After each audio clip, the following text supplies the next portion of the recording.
So we're continuing the series, shaare, teshuva, and gateways of repentance. Last time, we left off with when the third child, Saif, Sadiq, and we're in the middle of talking about prohibitions that have to do with your actions. And we're up to the following. So, as we know, Rabbi now brings the prohibition that relates to ownership of farm animals, which is when one's cow, sheep, or goat, they give birth for the first time, the firstborn, the offspring of a male, obviously it's known as a bechor, and the firstborn, and you have to give this to the Kohen. If it's unblemished, though, the Kohen brings it as a korban, and if it has a blemish, so it's obviously it's disqualified as you can't bring it as a korban, and therefore the Kohen may treat it as a normal animal, which they call hulin. But there's some restrictions. Nowadays, since we don't have the Beit HaMikdash, we have to do the other option. We basically, what we do is we leave the animal, we wait till it gets a blemish. And if it doesn't get a blemish, we can't do anything with it. But Bernard is going to tell us now that you can't go make the blemish yourself. You can't go make him have a blemish, so you could use him for whatever benefits you want. You have to wait for it to happen on his own. Okay. So the Bernard says, "Kol mum lo yebo." The Torah Vayikra says, should not be any blemish in it, which we take to mean you should not inflict a blemish upon it. Including this pasuk, we are commanded not to inflict a blemish upon a bechor. This applies even nowadays, as I said before. So you can't make a blemish on you yourself put a blemish on the bechor, so you could use it for your benefit. So that, since even you might say that we don't have a korban today, so I could use it for whatever I want. And if you still say I have to bring I have to get rid of, it has to have a blemish on it, so I'll make a blemish on it. But you can't do it yourself. No, it has to come from some other thing by itself. Say Sadiq Aleph. So earlier we said prohibition of kilayim, which is as it relates to garments, meaning shatnez, and that which is mixtures in wool and linen. And now we're gonna that we also Rabbeinu briefly touched on kilayim of the vineyard. Over here, Rabbeinu will discuss different types of kilayim mixture, which is there are two prohibitions related to mixing animals in a different species. One, working a team of different animal species. And two, breeding animals of two different species with one another, which we call crossbreeding. Meaning, one, you can't work two animals of different species together, and two, you can't breed animals of two different species together too. So lo taharosh b'shor v'hamor yachtav. Torah says, should not plow the ox and the donkey together. Usanu as shelo yaharosh v'shelo ladush b'shnei minim. Recommend in this pasuk not to plow or thresh grain in two different species of an animal. Keshehen metzumadim be'ol then when they are paired by a yoke, or even only a rope that binds them together. Now it's also true that one may not lead to different species if they are paired to each other, even if they're not engaged to work. In work, this pasuk mentions plowing. Refers which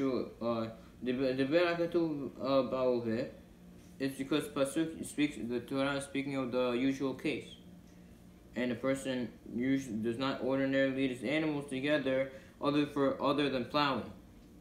In truth, also, the Birna is telling us that even leading them together, even if it's not for the purpose, the work's not allowed.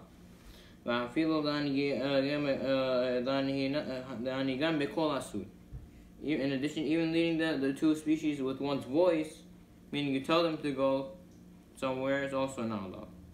So Birna is telling us, included in this prohibition of verse, he discusses the one not to work them together, work the animals.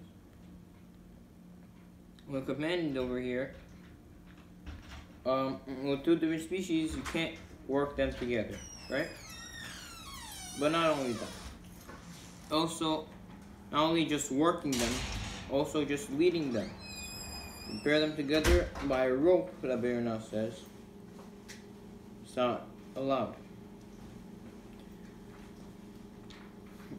And you can't lead these two species if they're paired, obviously. Even though the pasuk only mentions plowing, we're also saying it without anything else, which means leading them together, even if you're using your voice, not forcefully dragging them. With regard to leading two mules, it's as follows. So if they were both bred identically, meaning they have the same fathers, the same species, and the same mothers, there's no issue of kilayim. Or if one of the offspring is a female horse and one of them is the offspring of a female donkey, they are considered two different species. And it's forbidden to lead them when they are bound together.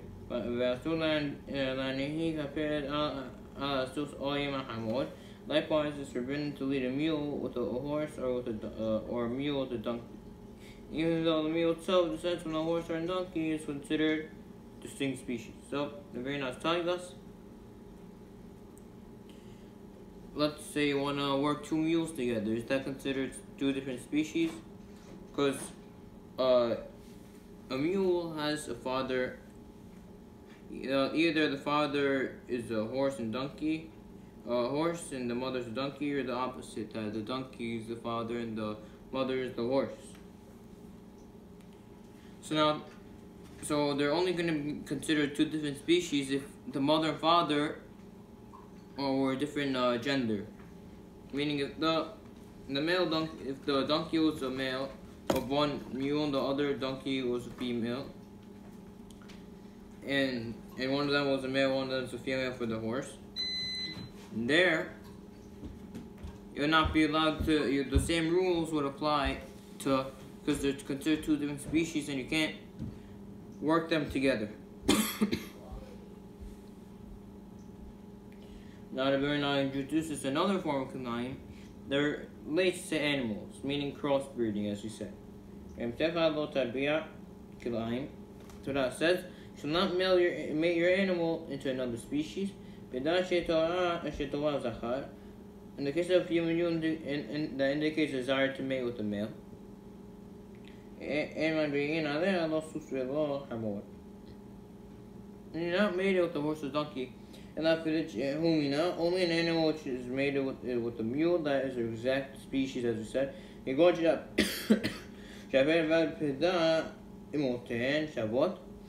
That's where the male mule and the female mule have the same species for a mother. Either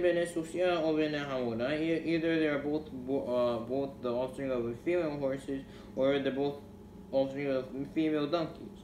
Either case, they're considered identical species and they can be mated with each other. If one's mother is the horse and the other one's mother is a donkey, so you can't do it. And I was telling us again, with regards to not with crossbreeding animals, obviously we know what it means. two different species can't go together. What about the mules? We said if the father of the if one of the fathers is a donkey, one of the mothers is a donkey, then that's a problem. It has to be both mules come from their father's donkey and the mother is a horse, or the opposite. The father's a horse and the mother is a donkey. Save Sadik Bet.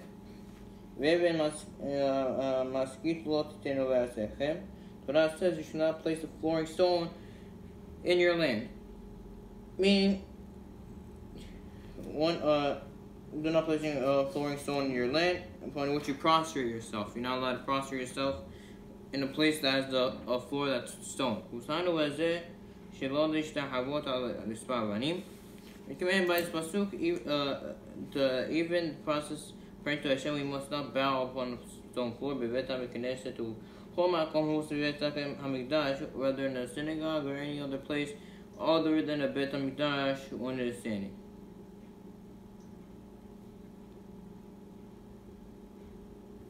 Very nice, just telling us that you can't prostrate yourself on the floor, on a stone floor.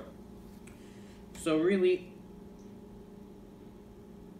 from the Torah, what we're referring to here is fully prostrating yourself on the floor, meaning that you lay down fully on the floor, with your arm and legs extended on the stone floor. But the Rabbanan, we also say not only that, even on other flooring materials, and even bringing his face to the stone floor just by kneeling, meaning his knees, with his knees. That's also not allowed on a stone floor, or really any other materials similar to that, not allowed. That's why on Yom Kippur, when we in Musaf, they have a custom. We put the carpet on the floor. So if we have like a stone, or we have any other type of floor, so that we're not going against this prohibition of prostrating yourself in a shul on a stone or any other type of material similar on the floor.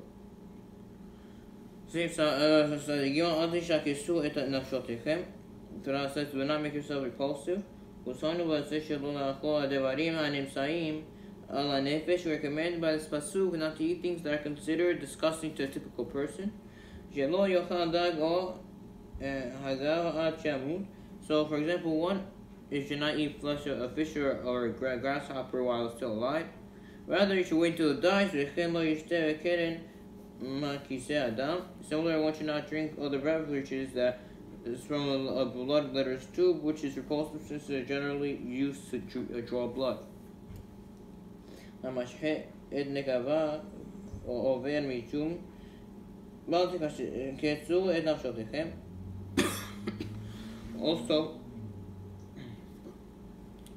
one who holds his bodily functions, resisting a strong urge to use the bathroom, also violates to not make yourselves repulsive. Very nice. Telling us the Torah, another prohibition, not to make yourself repulsive. What's included in this? Not eating anything repulsive, meaning something's disgusting to a regular person.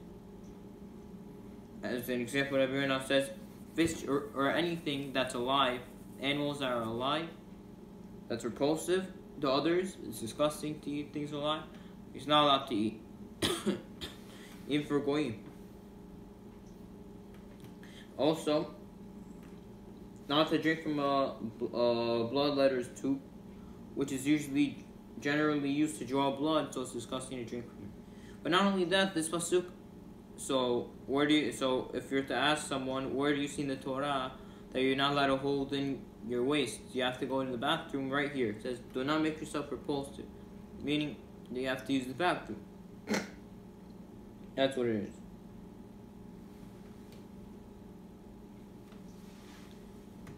סעיף צדיק ד' אל תחלל ביתך לבנותיו ולא תזנה הארץ ומלאה הארץ זימה. Torah says, do not desecrate your daughter to make her a harlot. lest the land become unfaithful and the land become filled with depravity. Teshuva b'tenu kiba katuva yasir. Achamim have explained that this pasuk is commanding us shelo למסור אדם ביתו בגויה ודבייה שלא לשם קידושין. That person must not give over his unmarried daughter to be with her. And on the context of kiddushin. Notice now, the pasuk continues by saying, lest the land become unfaithful, which teaches to him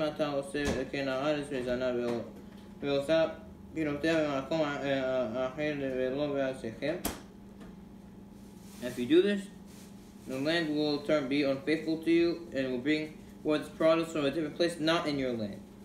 In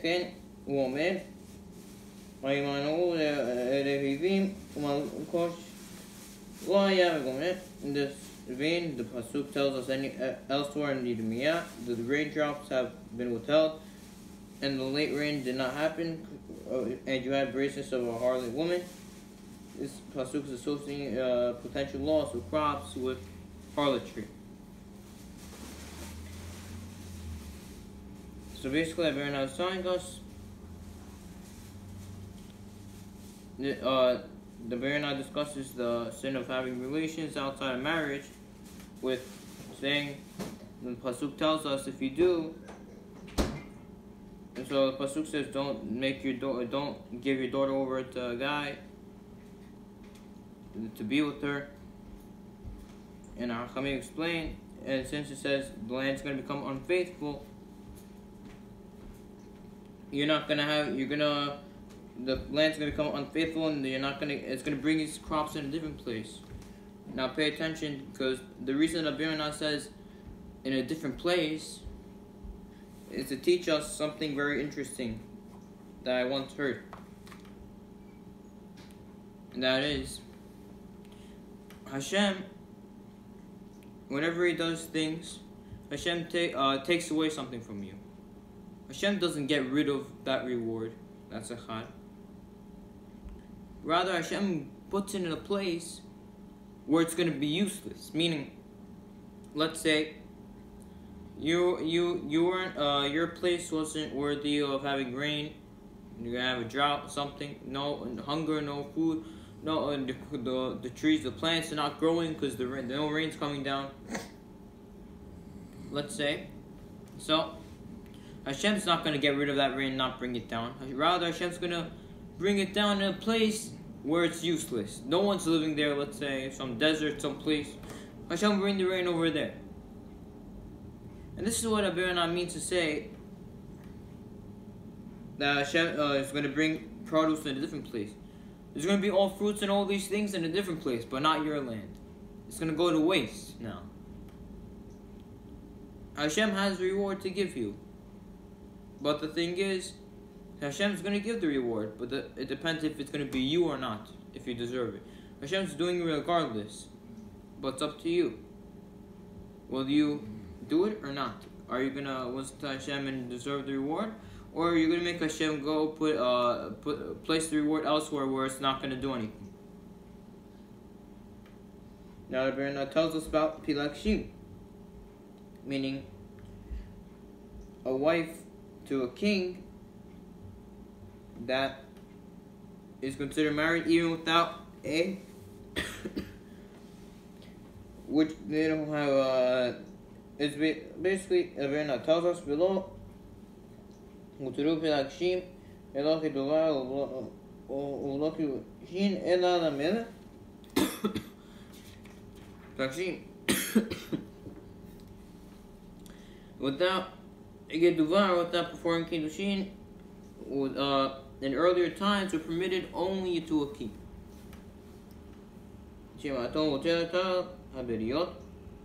Because everyone feared him, and the king designated a woman for himself other than a man would not dare to be promiscuous with the king's wife, with her.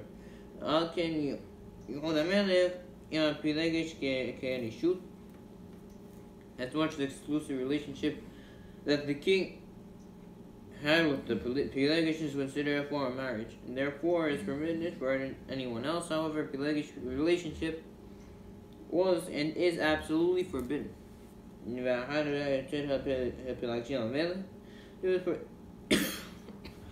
the permit of pelagic to the king. Nachachamim decreed that regard to brought the blessings that she's forbidden to her husband like a nida. So Abraham tells us back then they had a thing. They were allowed for a king only. She could take a pelagic because why was it allowed? Meaning that you without a ketubah, without kiddushin with her, you don't get a ketubah, no kiddushin, no nothing. You don't do the process. Just give it to the king. Why? Why was it allowed only to the king? Because a king, people who would fear, and they wouldn't dare to take the king. Once the king said, "Oh, this is going to be my wife," people wouldn't dare to be with the king's wife because they fear their king. Therefore, so they don't have to even get married. They don't have to do kiddushin. They don't need ketubah. Just go. However, a pelagic, nowadays we don't do this because Achamim said you're gonna come to basically it's not marriage is kiddushin. Ketuvah is not a big deal. It's nothing special. It's not so hashuv. Therefore, Achamim said that it's forbidden to her like a nida. Meaning, if you don't have the sheva pe'achot, meaning that you have to get married and go under the chuppah and everything, you're forbidden to her husband like a nida. Saves the study, okay?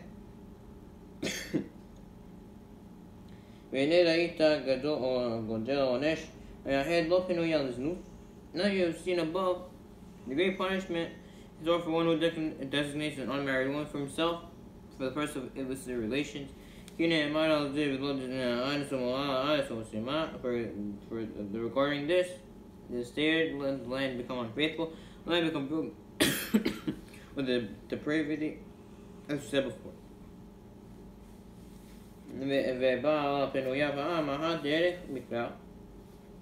One who cohabits with an unmarried woman in a casual manner,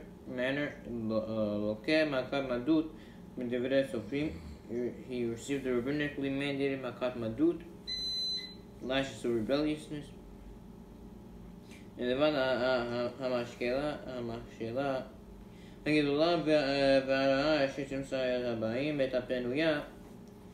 is often a grievous and terrible stumbling block that befalls those who cohabit with unmarried women.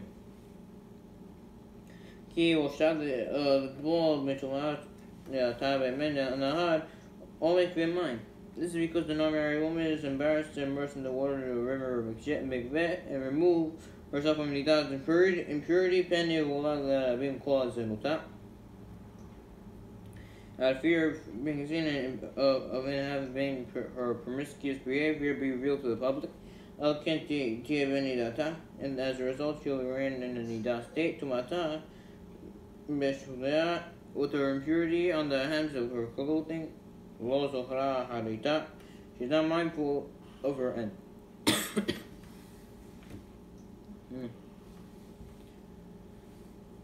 So the Rebbeinu is basically telling us that if one inquires of the unmarried woman on a one-time basis even, you get makat madut. Why? Because this is besides because the terrible stumbling block that befalls to those who cry with the unmarried woman, which we said. Because now she's going to become a nida. I mean, she's gonna be nida because first, why would she have to go to the mikveh? Because she's not married. And not only that, even if in the future she's not gonna want to go out of fear that she had relations. People are gonna know. They'll say, "Oh, she's not married, so why is she going to the mikveh?" So out of embarrassment, she won't go, and therefore she stays in nida, which is gonna. Which what happens is that he also is having relations with the nida.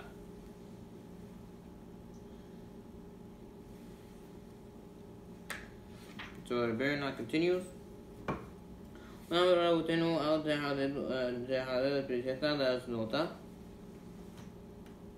Rahamim traditionally stated, do not consecrate your daughter to make her a harlot.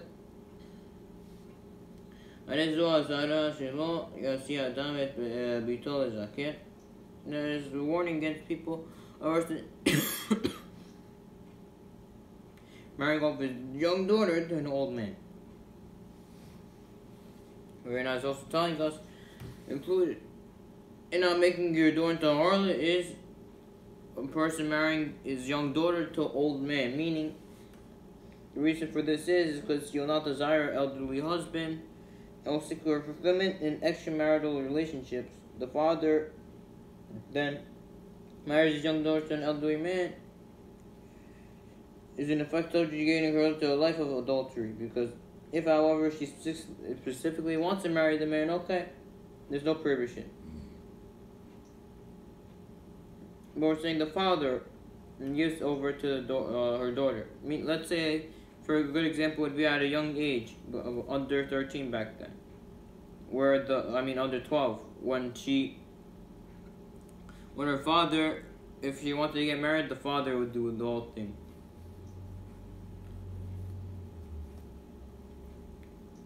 And if this is the case, so it's kind of like maybe she won't like her and she won't like him. And this is the provision of do not desecrate your daughter, make her a harlot. Save something. Vav lo dochlu kol nevila. Torah says you should not eat any nevila.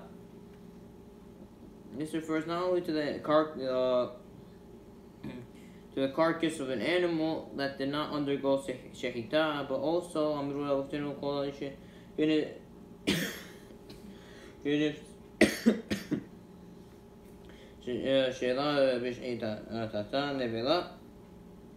Shakamim stated in Olin, any animal shechita was performed improperly and thus invalidated as the status of a nevila.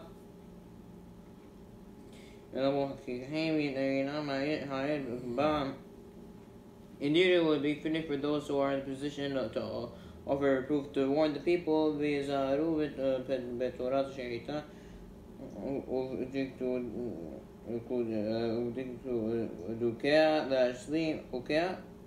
must be careful with regard to the laws of Shaitan and its fine points, so as thoroughly fulfill its laws. And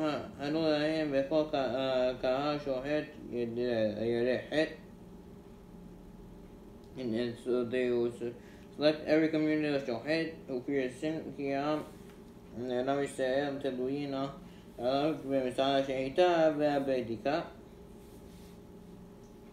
regarding the number of Jews depend on him regarding the Mitzvah Shaitan, require the examination of the animal after Shaitan. Very nice. She's telling us now about the Torah says you should not eat any nevela. Also, not only refers to eating carcass of an animal that not go into sheidah, also sheidah that wasn't performed properly. That also has the status of a nevela.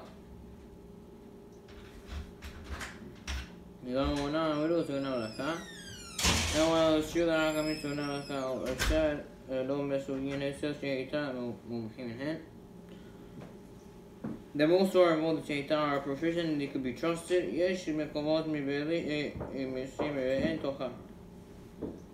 Nevertheless, exists places where clearly no attention is paid to proper shaitan, And reproof is given for this, as a result, Mesuyin Sharabim Mina'an Nitsein Esa Shahita Bilti Umhin Katushya. Many of the people who are involved in Shahita in these places are often lacking expertise as required by the Torah. We have further witnessed some of these places a scandalous situation. Many of those who are proficient have distanced their hearts from the fear of sin. And one who is not God-fearing not focus on his attention to meticulously check shaitan knife for nicks before the shaitan.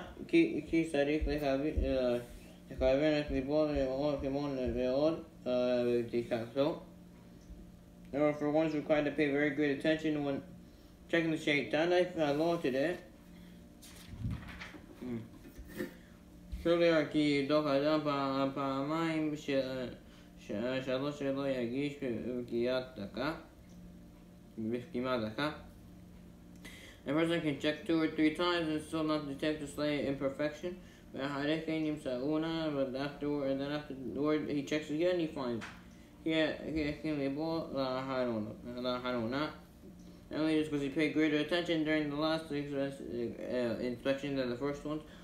And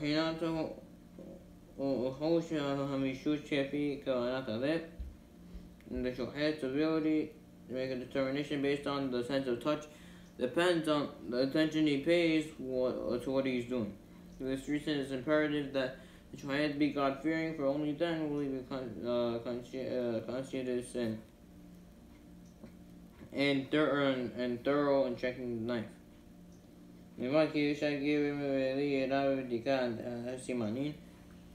The above concerns aside from the fact that a man who is not God-fearing will generally be negligent regarding the inspection of the pipes, the trachea and the esophagus, following the slaughter. And other matters and issues will be related to the slaughter.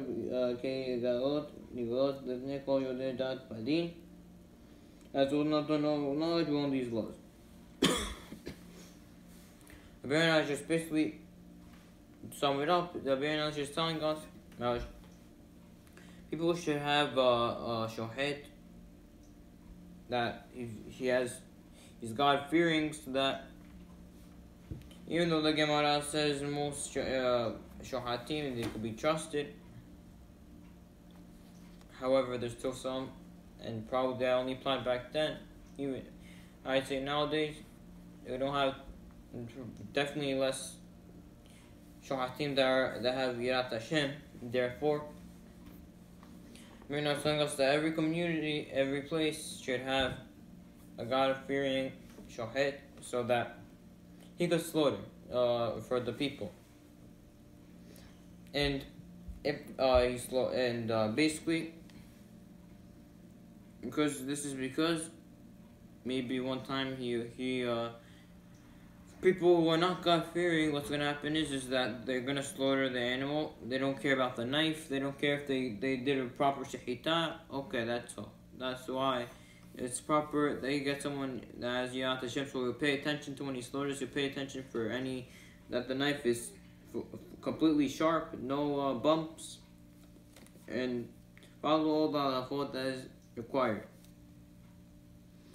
Same side design. The Torah says, do not accept a bribe. Even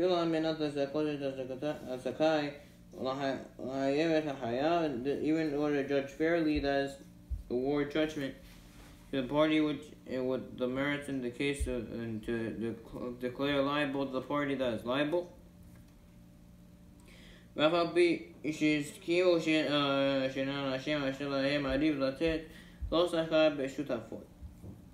Even both the disputants agree to jointly give the judge's payment. So the Hakamim stay in Keduvot. One who takes a fee for judging, his decisions are void. אבל הרשעים ליתן לו שכר עשה אשר להפסיד וכך אשר יפריעו במעשיו. This student's however, reimbursed the judge for the loss that he incurred as a result of interpreting his activities. Provided the loss is evident, a set amount, and is known to people. וגם שלא ייתן אחד מהם בשכר היוצא יותר מחברו.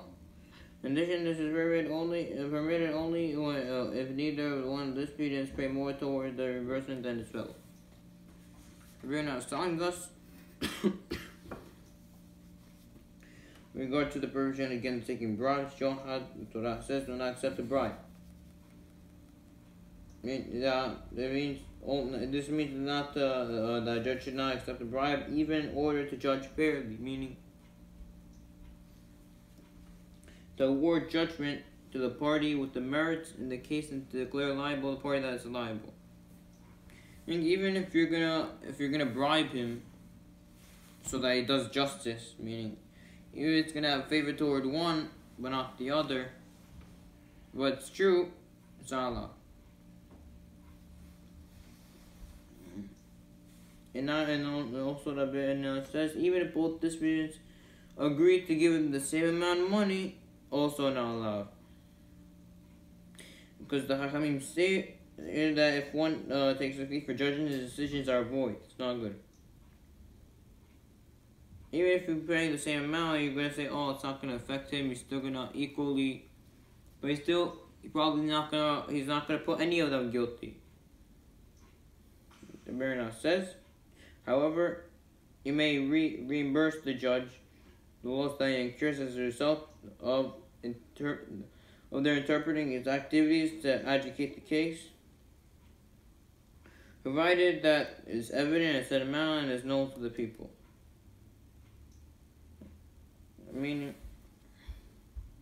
So the exception to the rule is that if you reimburse the judge for loss as a result of interpreting his activities to adjudicate the case, so you have to make sure that it's evident, to set amount, and it's known to the people. Not only that, neither one of the disputants pay more than the reimbursement of his fellow, meaning you also have to here, you have to pay both the same price. You give the judge the same amount. Say, head. אמרו לאבותינו, החכמים ציין כתובות, ושוחד לא תיקח אפילו שוחד דברים. No, do not accept a bribe means even accepting a bribe of words, שוחד דברים. שאם אמר לא יחד מהם דברי חונב, this means that if, for example, one of the disputants stated a flattery to the judge, יחסו נפשו מן הדין, the judge shall withdraw himself, meaning spare his soul, from that case. If the disputant brings the judge a gift when he comes before him for judgment, the judge must not take it from him. If, however, the disputant presented him a gift before he came to him for judgment, I told the judge, and the judge accepted his gift. Okay,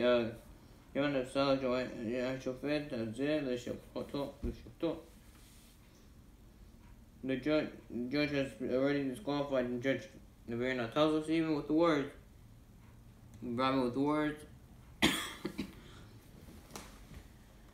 That's what it means when the Torah says you do not accept a bribe. For example, the disputant said words of flattery to the judge. The judge should withdraw himself from the case, in that case, because he's going to be bribed. If you're making compliments, saying compliments to the judge, things like that, that's also considered bribing.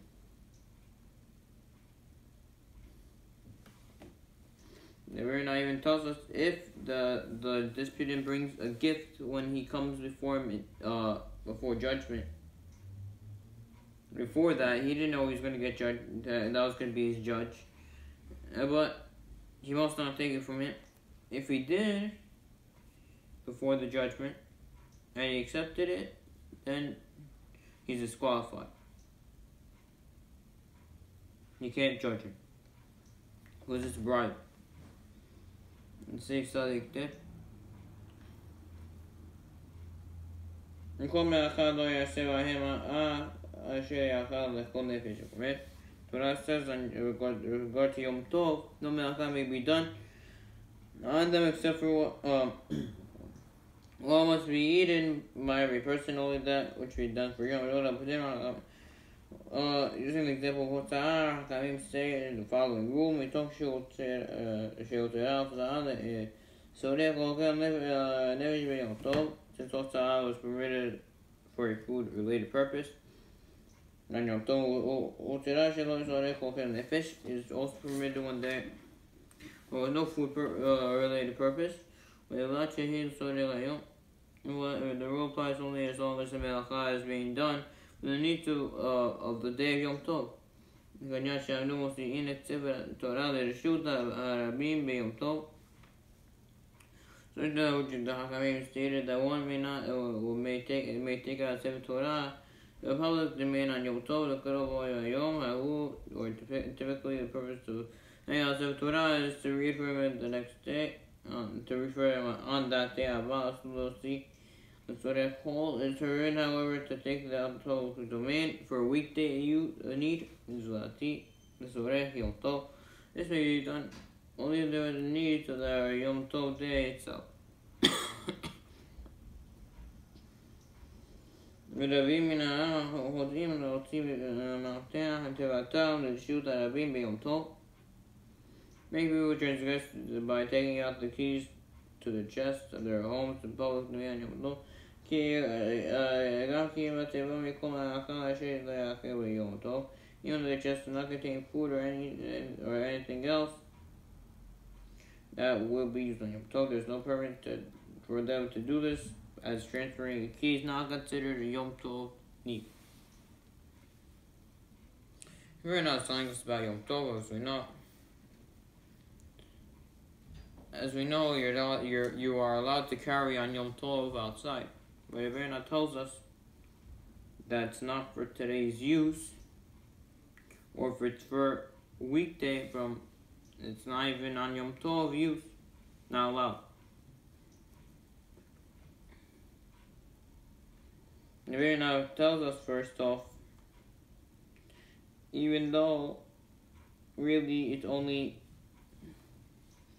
for food that you're allowed to carry outside for food purposes only. But since this was permitted, we also said for no food related purpose also. This rule only applies to Mirna says though is only if it's for that needs of that day only of Yom Tov. So people have to know that. So you can't, Mirna gives an example. One can't take out Sefer Torah for tomorrow's use if he carries it from private to public domain on Yom Tov. Usually, although it's used for to read on that day, but if you're carrying it for tomorrow, then it's not allowed. And then Rabbeinu said, also by taking the keys to their chests back then, their whole public domain is also a big problem that people, because really it's not necessary.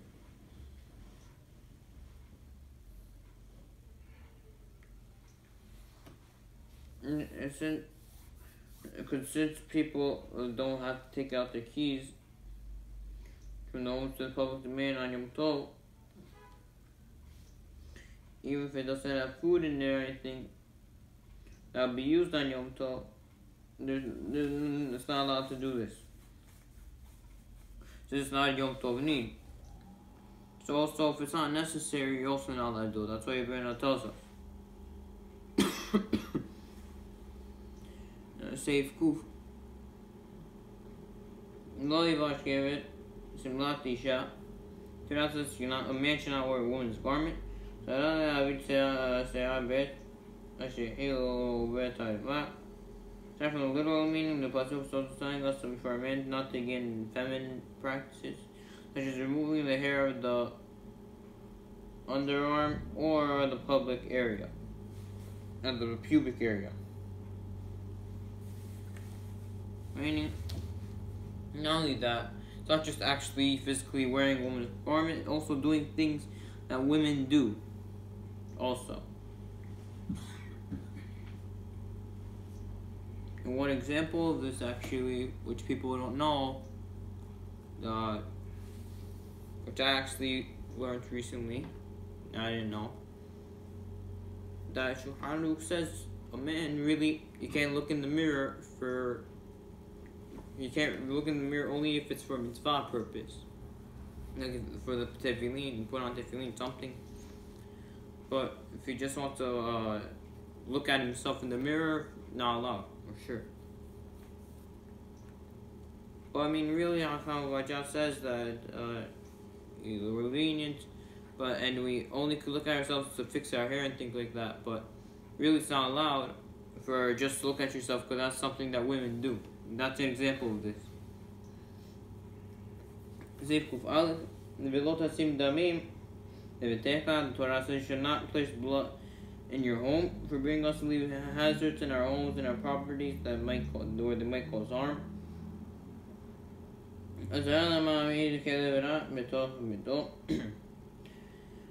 Including this warning is a warning against keeping a vicious dog in one's house, and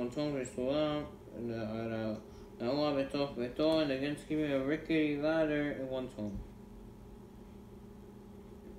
And basically what we're saying is and we're basically saying that you should not, what it means is you should not place blood in your home. You can't leave hazards in your home or in your properties where they might cause harm. Meaning, like if you ever seen these dogs, those dangerous ones, they could bite, these dogs by the houses, they're very wild. Okay? You're not allowed to have in your house, because they're a danger. Or anything dangerous that could cause harm is not allowed to be in your house, so they're not telling us.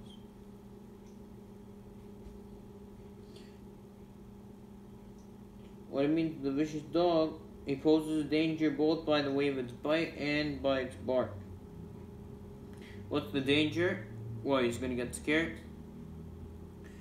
The problem is, the danger is that a pregnant woman could miscarry because of this. And we don't want that to happen. That woman gets scared, she gets feared, and then she miscarries, has v'shalom.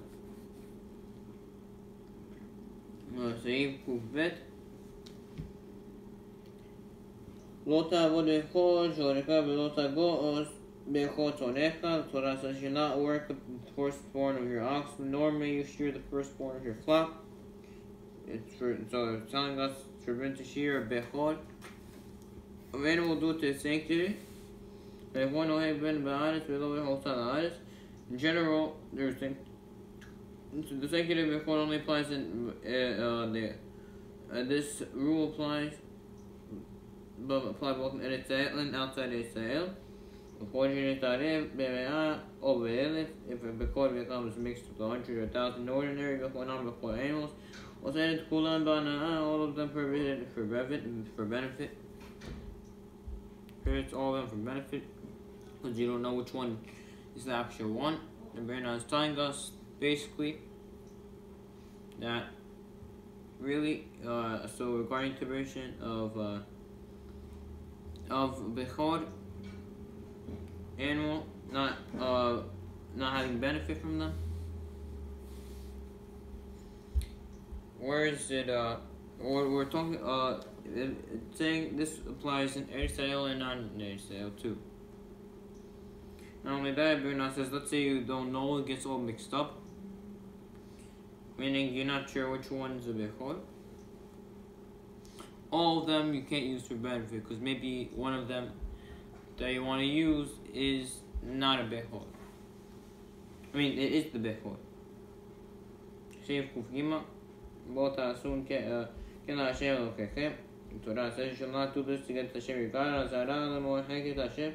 This is prohibition against erasing the name of Hashem.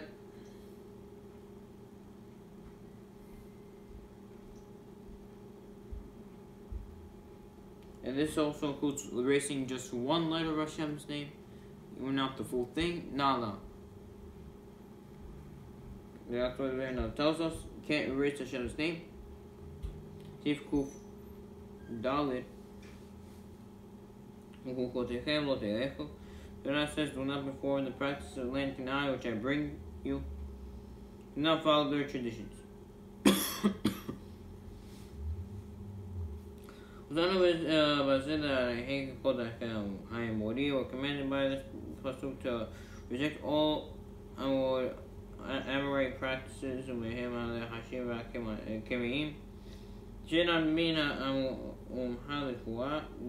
forbidden practices include enchanting incantations or using amulets that are not from one who is known to be an expert in healing practices.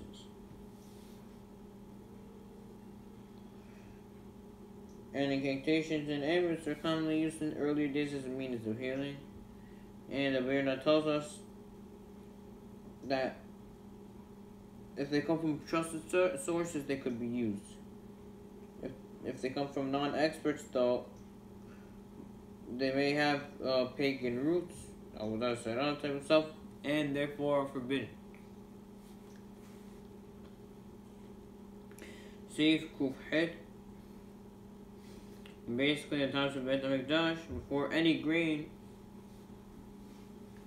produce of the currency or crop, known as Hadash, meaning new, could be eating, the omes measure ground of barley is required to be brought as a mincha offering. This offering, known as the Omeda offering, was brought on the second day of Pesach, which is the 16th of Nisan. After it was offered, all grain had to take root prior to that time could now be consumed. Grain that would take root after that time, though, would be forbidden until the following year's Omer offering was brought. The absence of the Hadash remains forbidden until the conclusion of the second day of Pesach. So we don't have the bit of that. Passage outside Israel, the prohibition of Hadash remains in effect to one more day, obviously, till the end of the 17th. So since the Hadash is one of the agricultural resources, most agricultural, meaning the Tiruma, Maaser, usually the only Israel that Birna tells us, Hadash actually applies outside Israel. And then Torah says, Shnai bread or roasted kernels or plum kernels until this very day, until you bring the offering of your God. It is an eternal decree for generations upon your dwelling places.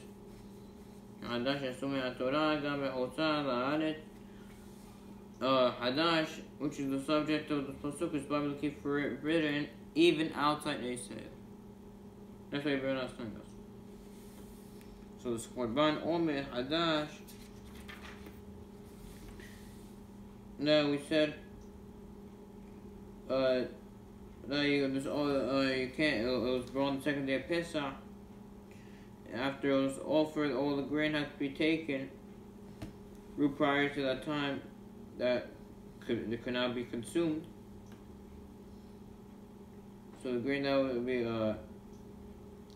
basically, it was the grain that would be taken after the time would be forbidden. The following year's Omer, the offering was brought. And so just right after the offering, but since we don't have Korbanot today, wait till the day after the second day of Pesach, which over here is the 17th of Nisan. It's the 16th. And Bernard tells us that this applies even outside Israel. This root, say, Uva. ושמנו על מקצת הדברים אשר סובלים בהם רבים מבלי הדעת. We wrote about some of the forbidden matters in which many people err, violating them without knowledge. כי גלו עליהם את אוזנם, because no one has revealed these matters to them. ושאר הדברים אשר ידעו כי הם אסורים. We also wrote about some of the matters that people do not know to be forbidden, ולא ידעו חומר האיסור, which they are still violated because they do not know the severity of the prohibition. וזכרנו מהם למען לא ילין את העם המשקה בהם. We have therefore mentioned some of them so that the people do not continue to earn them. ישמע חכם ויוסיף לכך, let the wise one hear and increase his learning.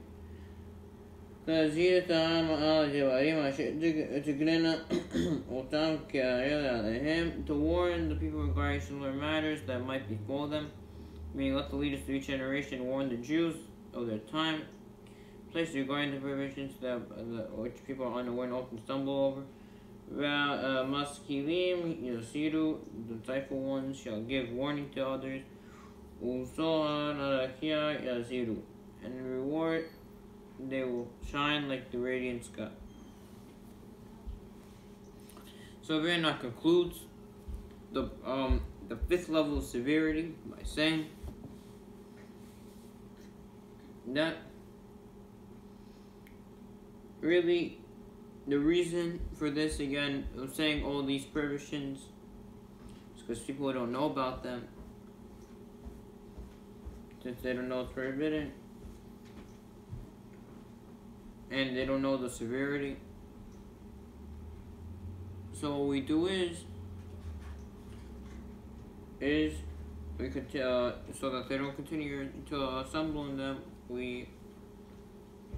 Rabbeinu told us about these, and then Rabbeinu tells us you should all the Talmidei Chachamim, each generation should warn the Jewish people about this, not to stumble in these sins.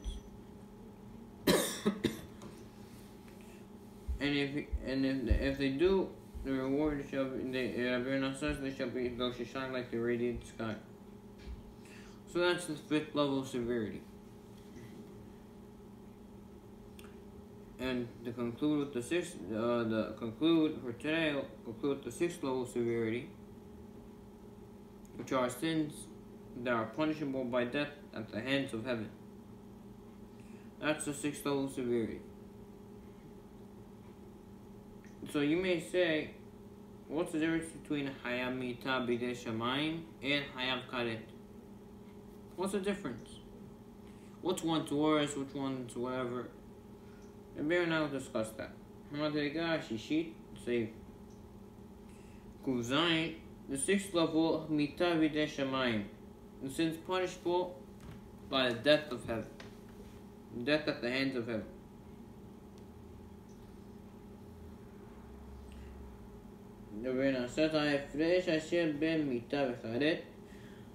The difference between death at the hands of heaven and the next level of severity, which is karet,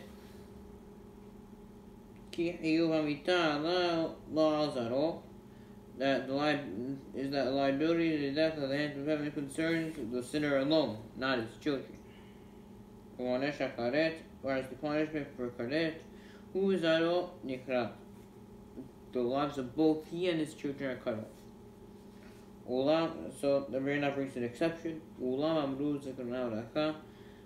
Hakamim have said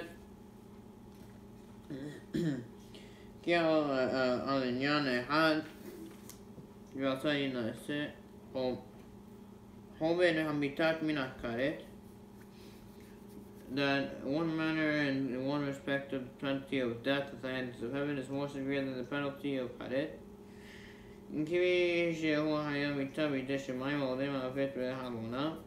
For with regard to one who is liable to death at the hands of heaven, death surrounds him and virtually enters through his windows. The animals he owns die. But a cow grazes in the meadow, and all of a sudden it dies.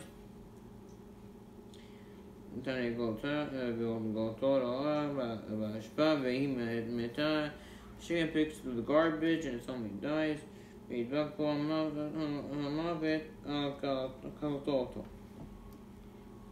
That simply attaches itself to them until it destroys them. That, on the other hand, it could not make cause a person to die childless, but it does not have a pervasive element of death that affects his daily life.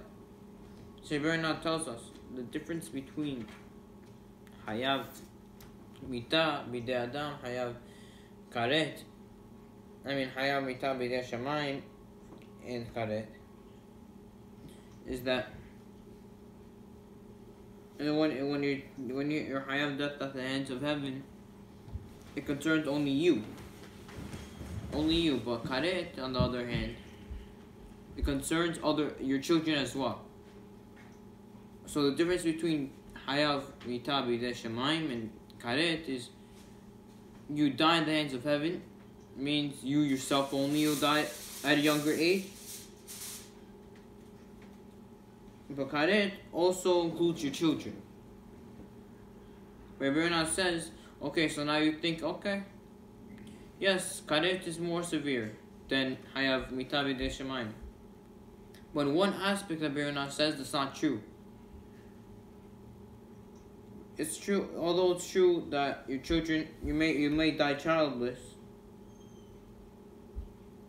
Also, however, the Hakamim said, Pesachim, that in one matter, the death of the hands of heaven is more severe than the death of the penalty of karet. Why? Because one who's basically, if you're hayav your mita bidei shamayim, not only you die, even though your children don't die, your possessions start dying. Let's say you have animals, things like this, that's going to distress you. All of a sudden, randomly, without even warning, without getting sick, die. The animal, let's say, he ran over a car and died. As like Rabbi says, the cow grazes in the meadow, dies. Chicken picks through the garbage, dies.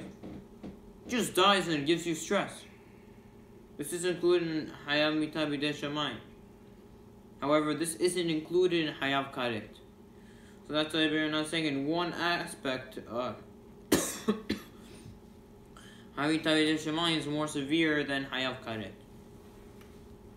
That's why we're not telling us that it's gonna make us suffer, affects our daily life, and makes us stressful from these things just suddenly happening. Because when something happens all of a sudden, it's much more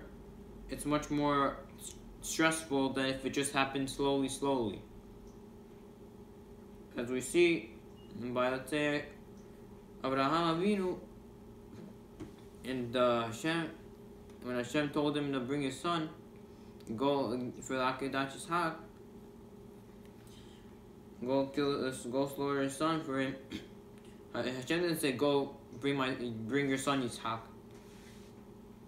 He had a whole conversation. Bring your son, the one you love. The whole conversation. Why? So that it wasn't too shocking for him. If it's just gonna be all shocking all of a sudden, it's much more stressful. That's why Sarah died. Because when the Satan told her, he just told her all it mattered. Like, just straight up, Abraham was gonna go kill your son. Period. That was too much for her. She died. Anyways, continuing. See Kufhet. So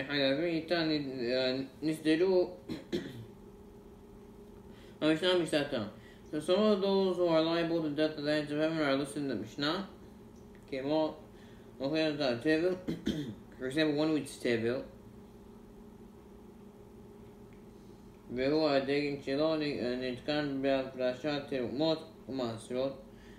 which is grain or other produce that has not been rendered through separation of terumot u'maasrot from it.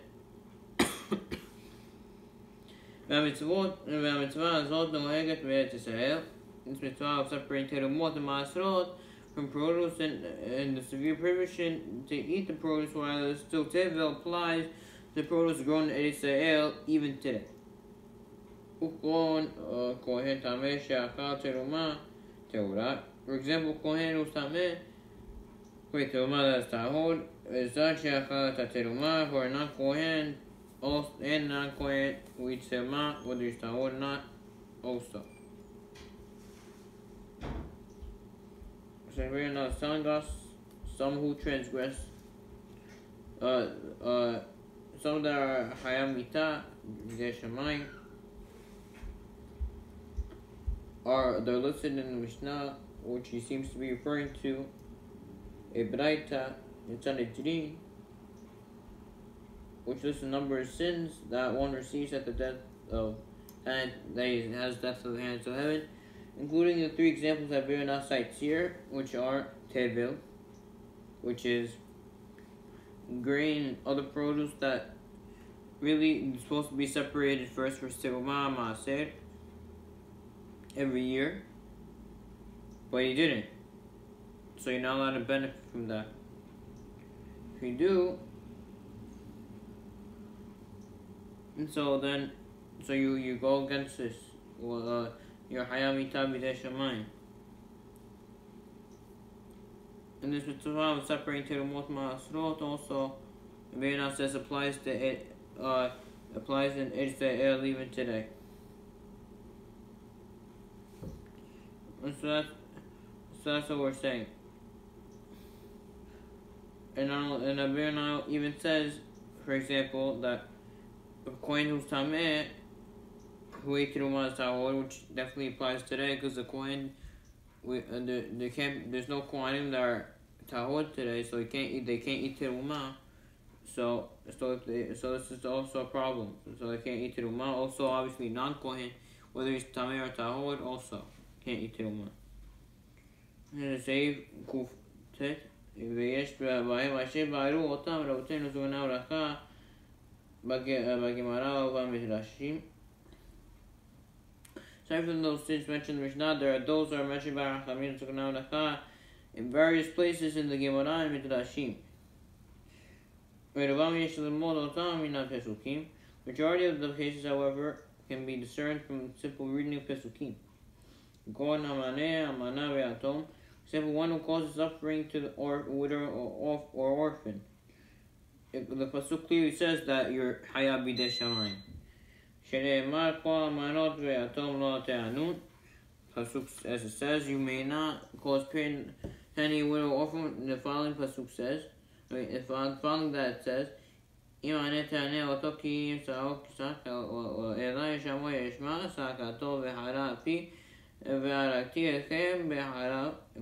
you dare to cause him pain, if he shall cry out to me, I shall surely hear his outcry, my wrath shall blaze, and I shall kill you by the sword. In other words, he will die in the hands of heaven. So Birna says some of them, even the Torah clearly says, like if you hurt an orphan or you cause pain to an orphan or widow, the Torah clearly says, hayab b'dei shamayim. Whether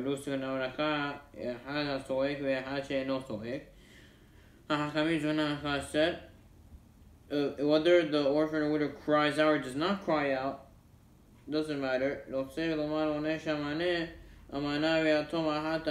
Meaning that the heavenly death penalty for one who causes pain to a widow or orphan is the same.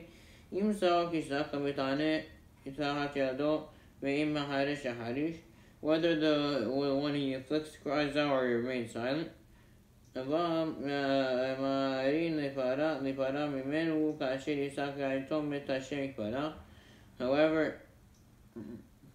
if it's more quick to exact punishment from him when the orphan cries out to heaven, Hashem blesses he, than when he remains silent. So Rachamim also teach us to that verse, that this doesn't just only apply if it doesn't matter if the widow or orphan cries out or not to Hashem. Will they still be Hayav B'dei Shamayim? Yes. And the reason is because it still doesn't matter. You heard him, even though he didn't cry, you still heard him, and the only thing it does if he cries is that the punishment's gonna come faster on you. That's all it does. This Eve, Kufyut. Also, for one who steals from a poor man, שנאמר אל תגזל דל כי דל הוא כי אשר יריב לפעמים וקבע את קרוביהם נפש. Says from Mishleh, do not rob the destitute, because he is destitute, for Hashem will fight their fight and rob the soul of those who rob them. Hashem punishes the robber by taking away his life. Meaning, Hayav B'dei Shamayim. וכבר באנו זה במדרגה השלישית. We already explained this in the third level severity. יעבדו לסכונם לקח, חכמים סכונם לקח סל בהקמה. כל הגוזל את העני כאילו נשמתו נוטל ממנו. Whoever steals from a poor man is as though he takes his soul from him. שנאמר כן האחות, כל עושה בצע את נפש בעלה הוא ייקח. Says Mishleh, such are the ways of anyone who pursues an unjust gain. He takes his soul of its owner. Since a poor man relies on the meager possessions for its basic sustenance, and without them he might starve to death, one robs is as if you kill him. You take away his life.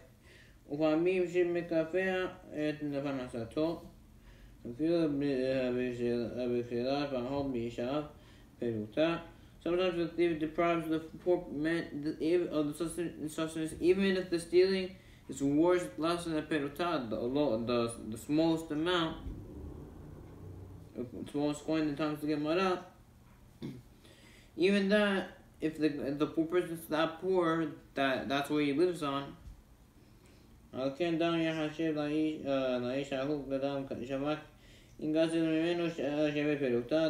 at the very least, in case where he steals from something that's worth a perutah, or more, is considered for the man, than which is the thief, as though he spilled the poor man's blood, and he's liable to death in the hands of heaven. So we're not basically telling us also another sin at the death of the hands of heaven, which is where a person steals from a poor person. The reason for this is because when he robs from him, the poor person only lives on whatever he has. The little that he has, you steal that little. He's basically surviving thanks to that little stuff, even if it's such a small amount, just pennies. Doesn't matter. That's what he lives on, and that's how he's surviving. By taking that away, he may starve to death now. And you're basically killing him. That's why you're Hayav B'dei Shamayim, because you basically killed him.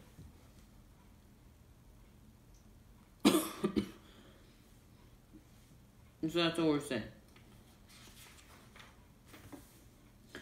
In Seif Kufyut Aleph, another example that Rabbi Yonah says, V'amotzi Shemra. Another example, one who defames someone else, meaning he put someone down by saying a lie about him. Shenemar says regarding the Meraglim, the spies, who spoke badly about Eretz Yisrael. וימותו אנשים הוציאי דיבת הארץ הרעה והמגפה לבני השם. The people who spread the evil report about the land died in a play before Hashem. והעבירו זמנם ללכה, החכמים זמנם ללכה stated, ערכין, אין הוציא שם רע על הארץ לעונשו במיתה. If one who says lies about the land, which is an inanimate object, it's not alive, is punished with death at the hands of heaven, which is in a play before Hashem. The one who defames a person, specifically a Jewish person, was bound to Torah in mitzvot, Allah had bekama bekama. How much more so is he deserving of such a punishment? ונאמר וענשו אותו מהכסף ונתנו להביא הנערה כי ההוציא שם רע גומר. And furthermore stated about one who defames his new wife, the others of the city shall take the man and punish him, and they shall find him 100 silver shekels and give them to the father of the girl who had issued slander. הנה לא יזכיר הכתוב על אשר היה מבקש נפש האישה. See how the pasuk does not mention the sin that he wanted to end the woman's life. It's just saying that he said bad about her. Not that he wanted to end, not the actual bad that he wanted. He just said evil. He said bad about the woman.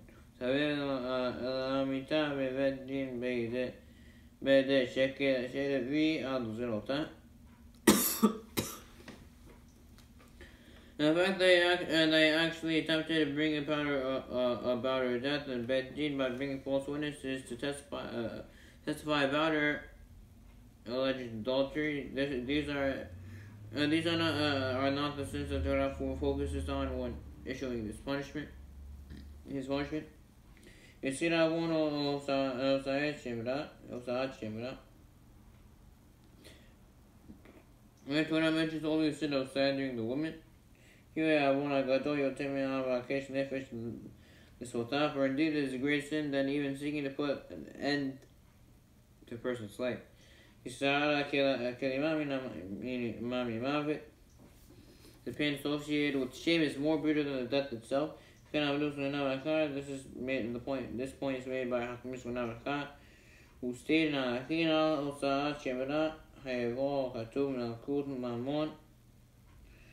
because he defames because of the defamation, the Torah makes him liable in Malkut and a fine. Not because he sought to have her killed.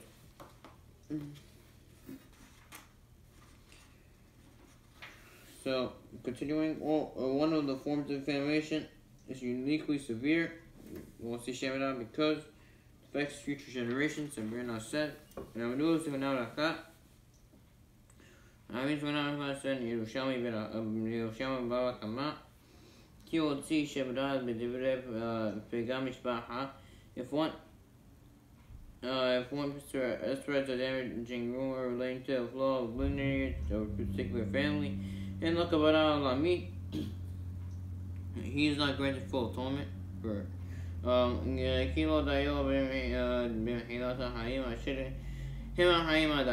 this is because it's not sufficient for him to receive forgiveness for those family members who are currently living. So the image he receives beyond them, which is beyond them,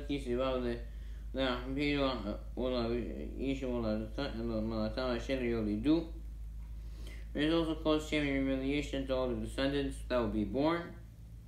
We will explain this in greater land. Explanation of the severity of the sins of the four classes of people will not reach the council of Shekinah in the world to come. Shuzat Hashem will get to below.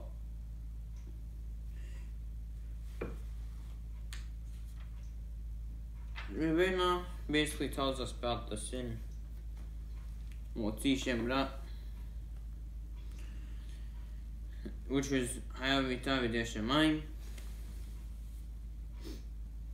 What does it mean? It means that a person, he says lies about someone in order to put him down. For example, in the Rebbeinu says this wasn't even just for people. Even Bnei Israel, Tim Motzi Shem Ra about the land of Israel. When regarding the Me'agrim, when they spoke bad about Israel, they said, they're saying bad about it. Since since they said Motzi Shemira, how much more so if they said about the land Motzi Shemira? How much more so for the land itself? I mean, how much more for people? If this is for the land, how much more so for people? If you say Motzi Shemira, that you deserve Hayamita V'Yeshaman. Because the Pasuk says a plague before Hashem, meaning Hashem himself kills them. Ronnie says not only that, also a newly married man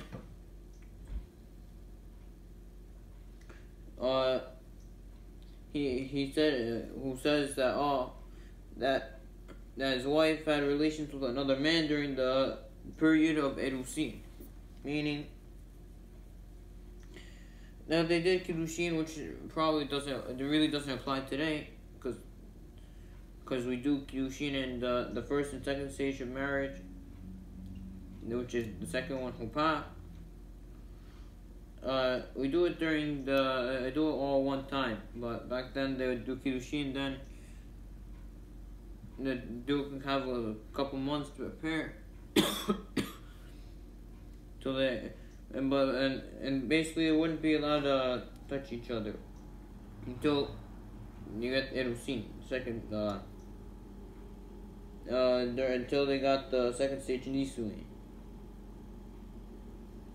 And therefore, but if someone has relations with her at that time, she still has the status of a married woman.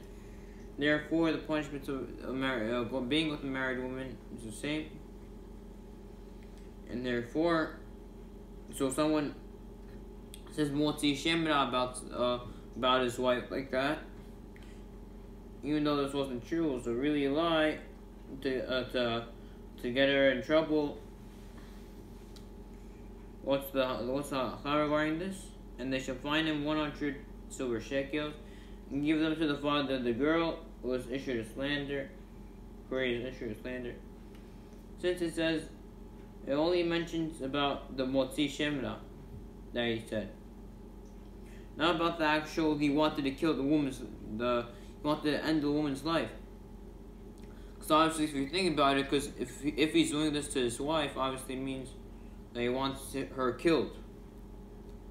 But what does it say? Motzi Shemra, meaning Motzi Shemra is worse than killing someone.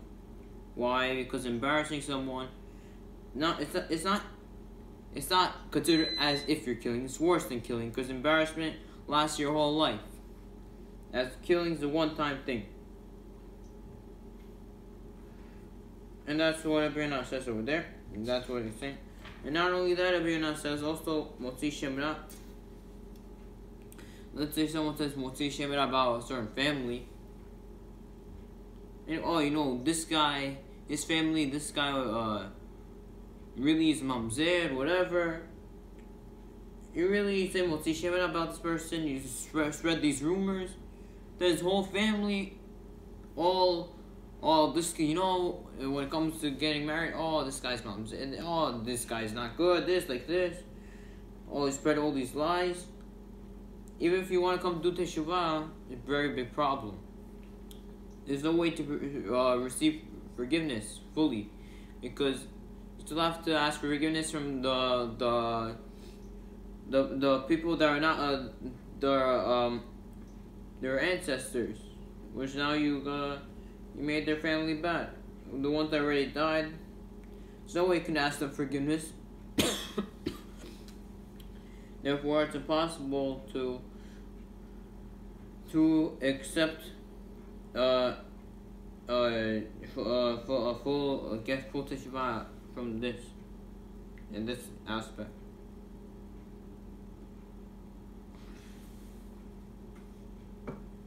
And Abirna continues and say, Kuf Yud Bet. Also, when you waste seed, be punishable by the death of hands of heaven. When one amuses himself with young girls, meaning marries girls that are under the capability of under the age of having children, and he has relations with them, which is wasting seed. Naif ben Bayad ben Varegal Hayamita, internally one who acts promiscuously, meaning without the woman, but with his hand or foot, is liable to death at the hands of heaven. Said,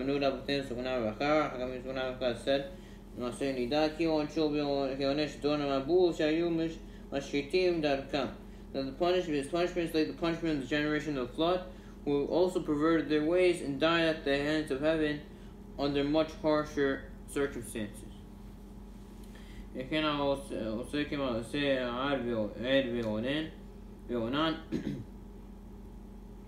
Similarly, also the act manner of Er and Onan. And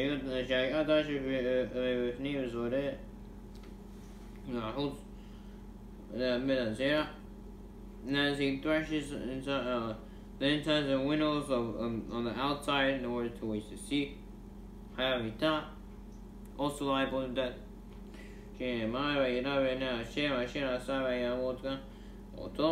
It says regarding Ed and Onan, what he did was evil in the eyes of Hashem, and he caused him to die also. And it says regarding one who discharges seed in vain, Ishaya.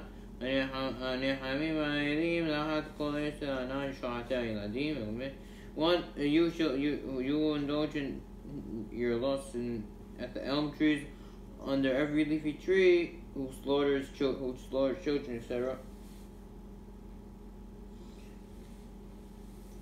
And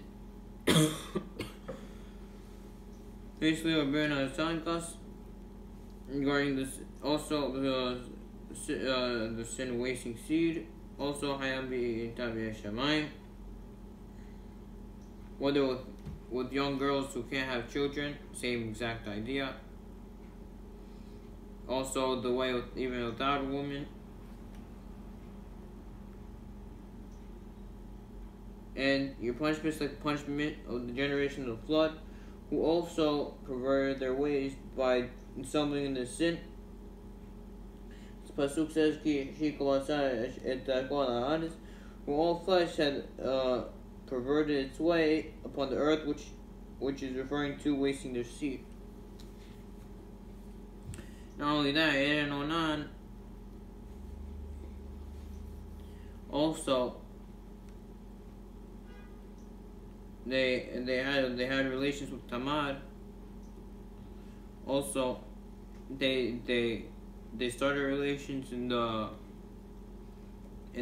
proper way, and then once came for the Zerah to come out, they did it outside, and then thanks to this, so that they did it so that she could still have her beauty. And since that was evil in the eyes of Hashem, they both died, because they both did this. And then the pasuk also, Shaya compares this sin to killing children. On a literal level, this pasuk refers to those who slaughter children to idols. Rachamim, they expound on the word shohatei iladim, who slaughter children, as is written shohatei iladim, the sama, which means to extract children, meaning you extract your semen and which could have became children. So continuing, Tamid Hakam Saif Kufu Tamid Hakam Shaino Noheg Misnil Hayamita. Tamid Hakam, who does not conduct himself with modesty, also Hayamita, the ends of heaven. The fee Ishamahika Averiyot Mina Torah, where he thereby distances people with love from the Torah, causing them to look down upon it. Hakamin Shunaraka said, Kia Zene Marco Masania Vum Mavit, and regarding which is said, all those who hate me love death, meaning they hate Torah, love death. In which that the explanation the word Misanai, those who hate me, is those who otherwise Masniai, meaning those who cause others to hate me, Shehin. But me not period snow Torah for acting inappropriate, such scholars cause the people that hate the Torah. And the Berna explains said in Yoma. And then when a person reads and learns Torah, and the matter of speaking with his people is pleasant, we got his business dealings in the marketplace are conducted with grace, negotiates in good faith. What do people say about him? Fortunate is this person who learned Torah. Fortunate are his father and mother who taught Torah and Torah values. Woe to those people who do not learn Torah.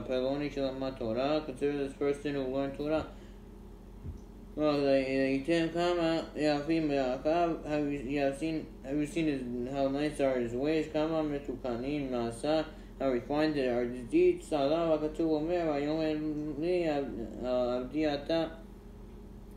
Israel,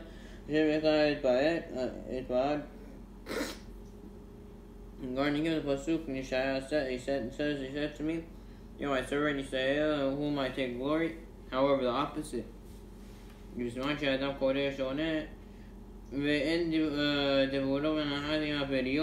a person who reads and learns Torah, his manners of speaking with people is not pleasant. People in his business dealings with the market are not conducted with grace. And he is not negotiating in good faith. What do people say about him? Woe to those people who learn Torah. Woe to the teacher and his father who taught him Torah. Fortunate are those people who not learn Torah. Consider this person who did learn Torah. Have seen as unseemly are his deeds, and how proper are his ways.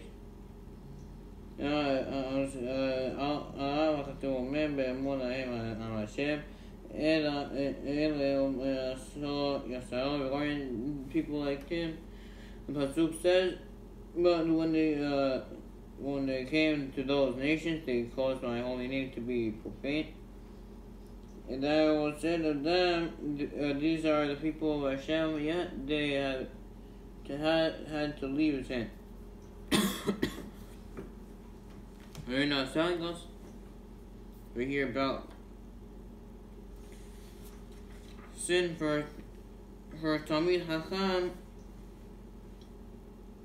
does not conduct himself with modesty, meaning in a dignified and refined manner.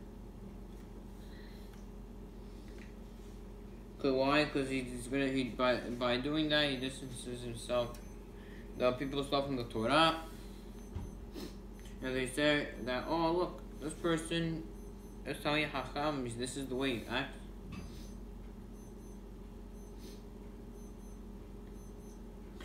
And basically the Berna brings by doing this you cause others to hate the Torah, as the Gemara says that when a person learns Torah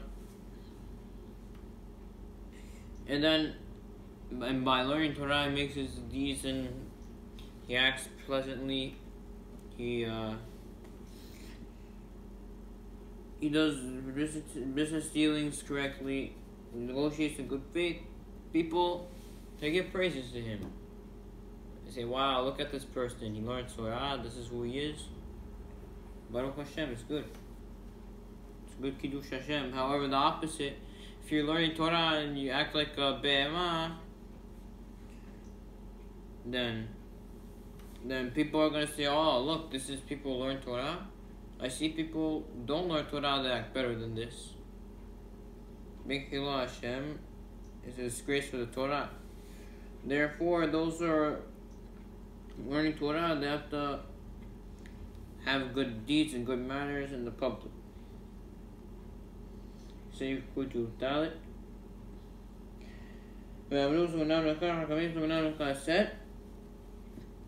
דרך צבא וכל שיש בית המדרש בעירו ואין הולך שם. Anyone who has a beit midrash in the city does not go there, hayam mita. He's liable to death at the ends of heaven.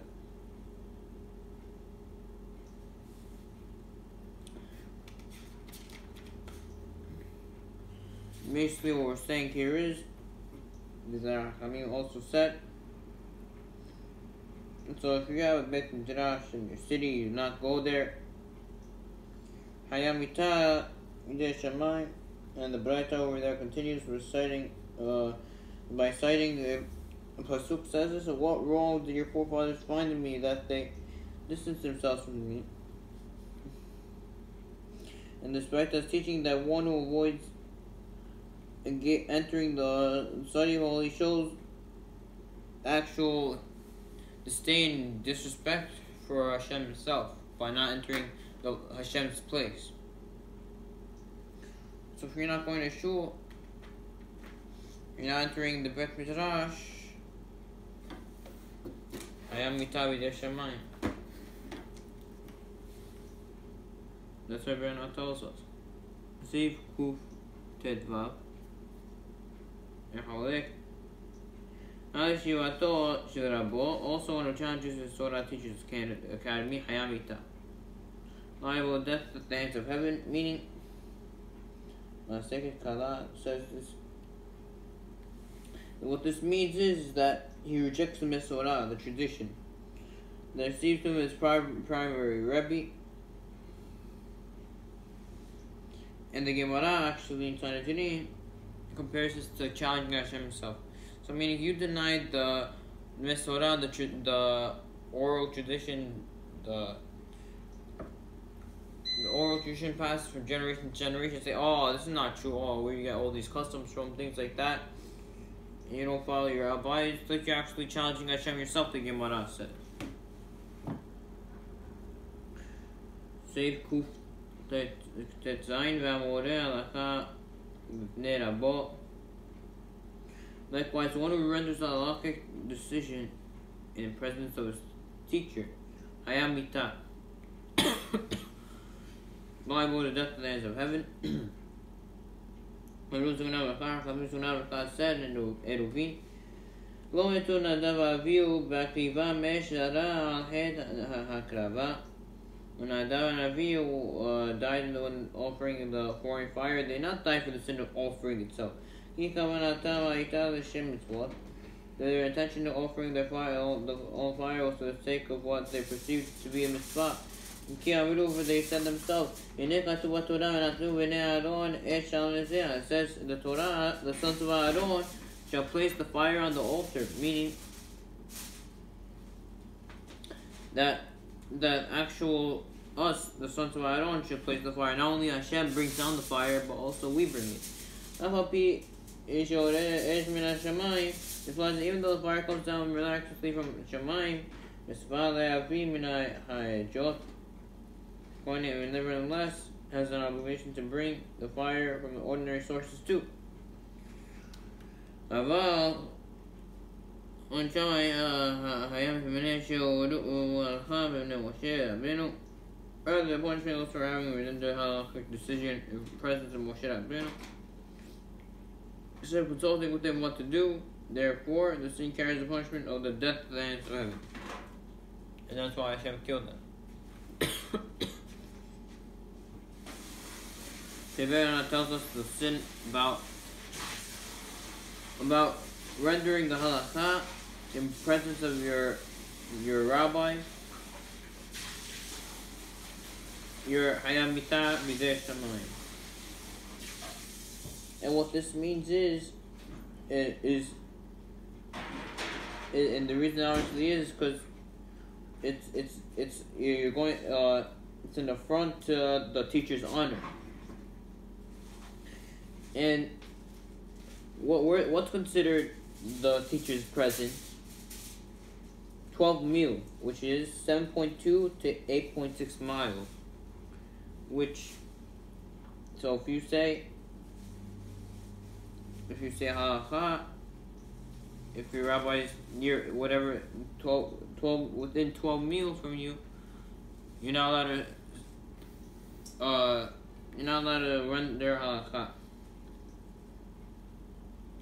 If we're doing so, just like Nadav and Avihu, the Birna says, even though there are many opinions as to what the Birna, to what Nadav and Avihu did to die. One of them is that they talked in the presence of Moshe. They said halakha they decided halakha in front of Moshe. They should have asked Moshe what to do, and they didn't. They just decided on their own. Oh, we're gonna bring the fire, and they're gonna put on the mizbeach. Even though it looked logical, they should have asked Moshe. That's what it means to render halakha in front of your rabbi.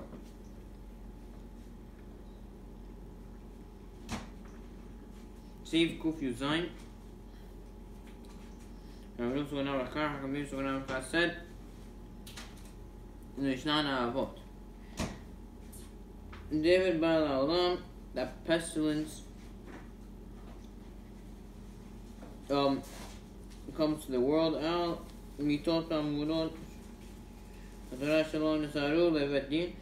account of the death penalty described by the Torah, they are not under jurisdiction of Bet Din. And Shayat is the death that ends in heaven.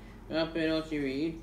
On account of violations of the fruit of Shirita, such as withholding these fruits from the poor who are entitled to them.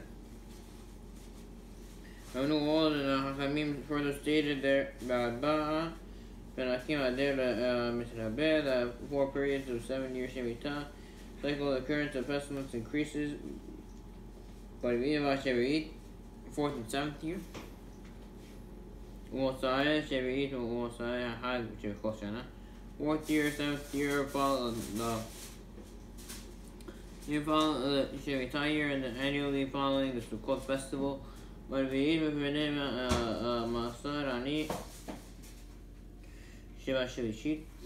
the 4th year is punishment for neglecting the Maaseh, the poor that should have been given in the 3rd year.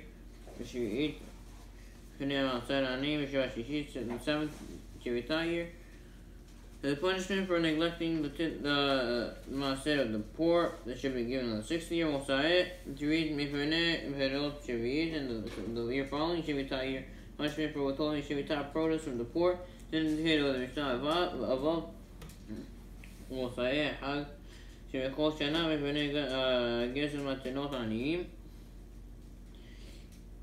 And finally, it's more common annually following the festival of Sukkot, the punishment for the sin of robbing the poor of their agricultural gifts, in leket, such as leket, shikha and peat. We see from this, the one who is subject to death at the hands of heaven for robbing the poor of their gifts. You can further know and discern from this.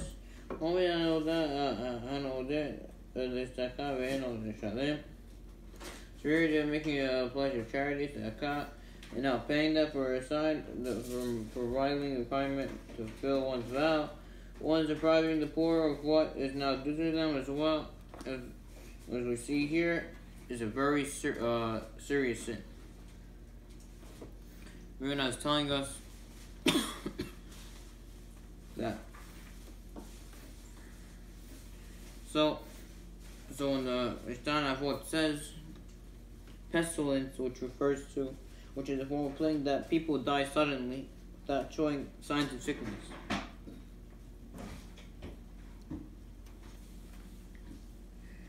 So pestilence meaning they die instantly with no sign, no sickness, or nothing, just comes shockingly. On the account of death penalty prescribed by the Torah, they are under jurisdiction of Bet Din, meaning karet in the hands of heaven. And meaning, so for these types of sins, that if you do them hayal mita, b'dei sheman hayal karet, you don't get sick and then die from it. It just happens automatically, just quickly, and you die.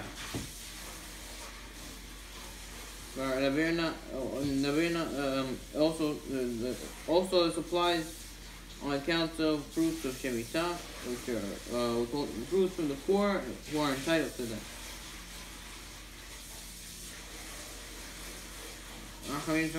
Also, there are 4 periods of the 7-year Shemitah that pestilence increases, meaning because people are stumbling in sin.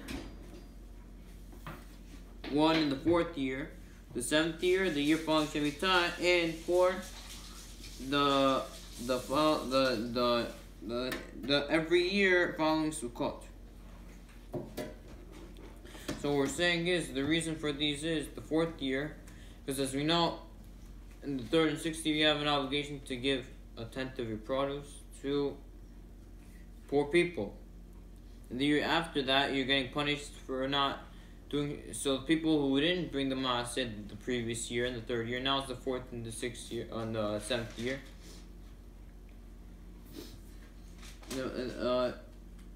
And also, so basically, you didn't give, for the people who didn't give the poor people maaseh, you're gonna get punished for not giving them maaseh the previous year. And also the year following the Shemitah year, because being punished for not leaving your things in the field.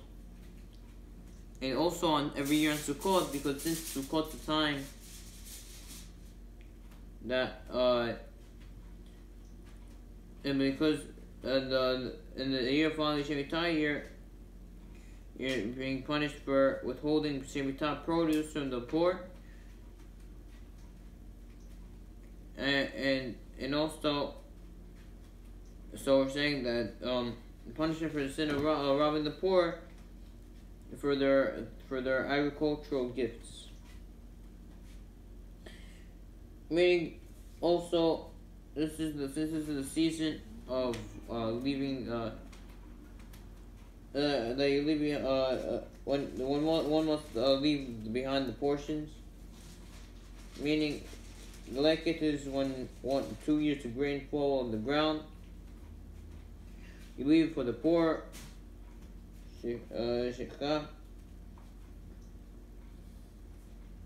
Meaning when you forgot them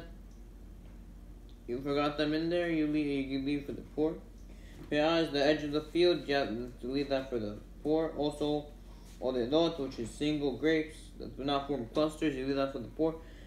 But it's 1 or 2 grapes that fall on the ground during harvest. Also, these you leave for the poor.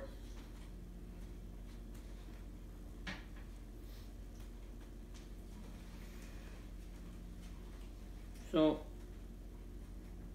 this is the time where you would usually rob them on the time of Sukkot.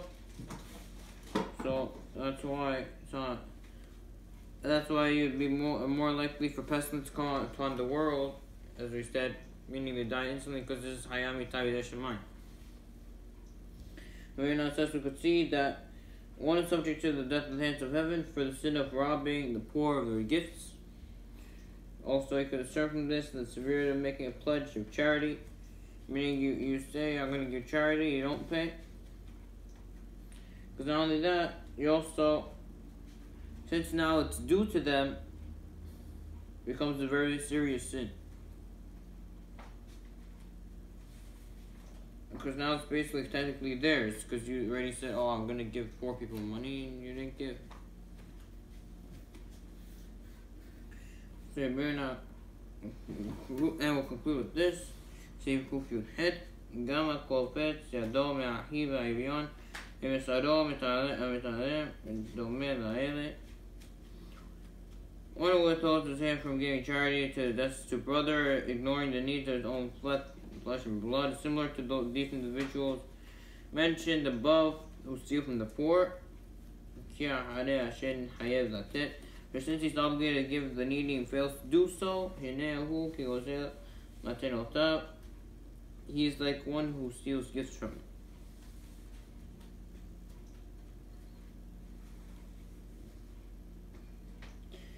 him.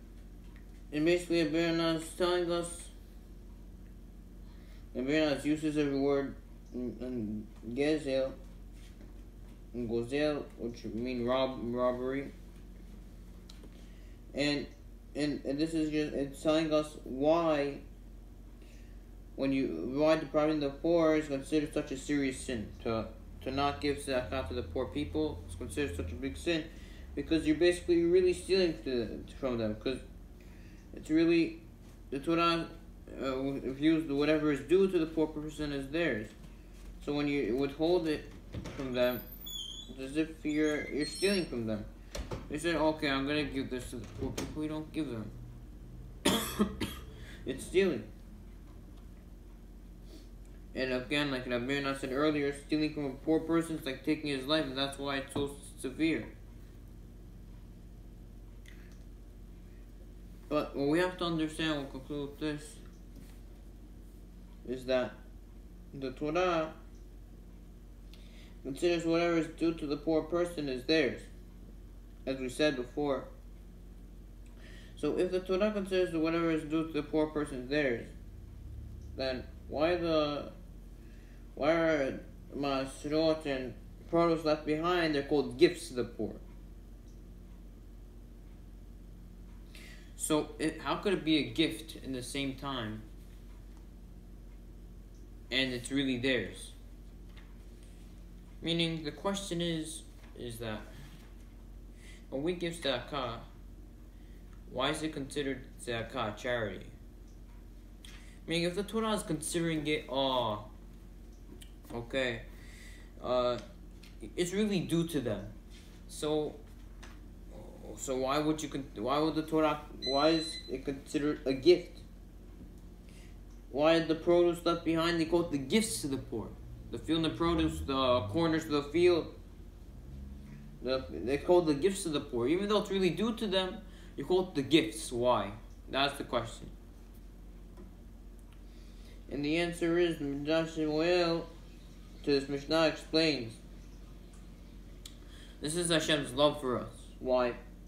Even though really we're obligated to support the poor people, they really don't deserve it. We don't deserve any recognition for this. We're really doing what we're obligated to do. Hashem views it as a gift. Nevertheless, we fulfill. If we would hold these contributions, Hashem will give us what we would do punishment for having robbed the poor, because in the eyes of the Torah, really that's the reality. And we really stole from the poor. So I mean, Hashem, it could go both ways. Hashem will give you what you deserve in one aspect, meaning if you don't leave behind for the poor people whatever in the field that you're obligated from the Torah, so that's how it will be. You'll have to get your punishment. You'll be considered as you stole from the poor person. However, if you actually leave it behind, Hashem will view it as a gift, which is even greater reward than doing it that's obligated to do it. This is what it means when the Torah says it's a gift to the poor person, even though we're saying over here that it's really an obligation. Bezrat Hashem, next time, continue the 7th level severity, which is sins punishable by karet. Save. Kuf Yud Tet.